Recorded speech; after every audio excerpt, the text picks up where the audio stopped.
And it's not just the directly affected by the shootings who are seeking help this morning. We're joined by counselor and parent coach Anya Beebe. Thank you so much for being here. We appreciate it. One of the biggest things we were talking about is, a lot of parents, some of them have not even talked to their kids about this because they really don't know how to approach it. For those who might not be watching TV, the kids might not know anything about it, should parents approach their kids about this? Absolutely, absolutely. Especially for children over the age of 6, they're going to hear about it probably one way or another. School's just right around the corner, so the chances of them hearing about it are very strong. I've talked to lots of families over the weekend who just don't know what to say. They haven't said anything to their kids yet for fear of doing it wrong. So I'd love to give you some tips. There's a big difference in how we as parents can share the information. What we say and how we share it can make a big difference and reduce future anxiety and fears in the children. So one of the first things to do, if your children don't know, let them hear it from you first. If they hear it from, friends on the playground or see it on the news, it can be more traumatic. And then you also want to share the end of the story first. So start with the end. Say, sit down and say, we need to talk about something, and I want you to know that everything's okay, you're safe, your family is safe, the event is over, but there's something we need to talk about.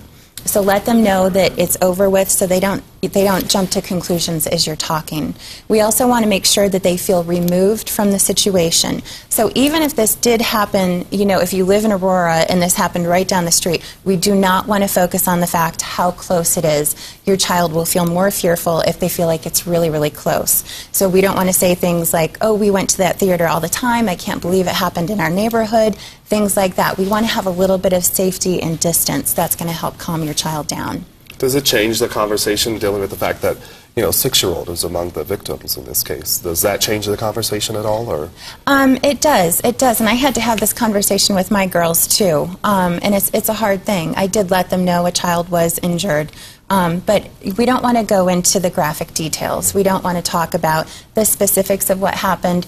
We want to give them information because they're going to hear about it. We want to reduce their curiosity of asking friends or going online to find out information, but just enough to satisfy that curiosity. I think everyone reacts to tragedies like this differently, and for adults as well.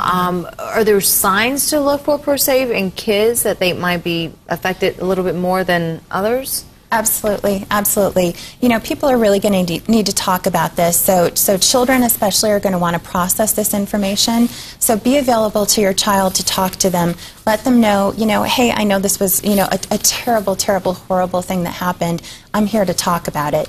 Also expect that your child might be irritable, moody, just kind of off sorts, might be fearful, have nightmares, things like that. Those are very, very typical responses, and we just want to monitor it. Some children can process this information quicker, some kids take longer. So just notice, are the fears getting worse over time? Are the worries getting worse? Are they increasing? If so, you should seek professional help. All right, Anya Beebe, a counselor and parent coach, definitely some timely advice there. Thank you so much for joining us this morning. Thank you.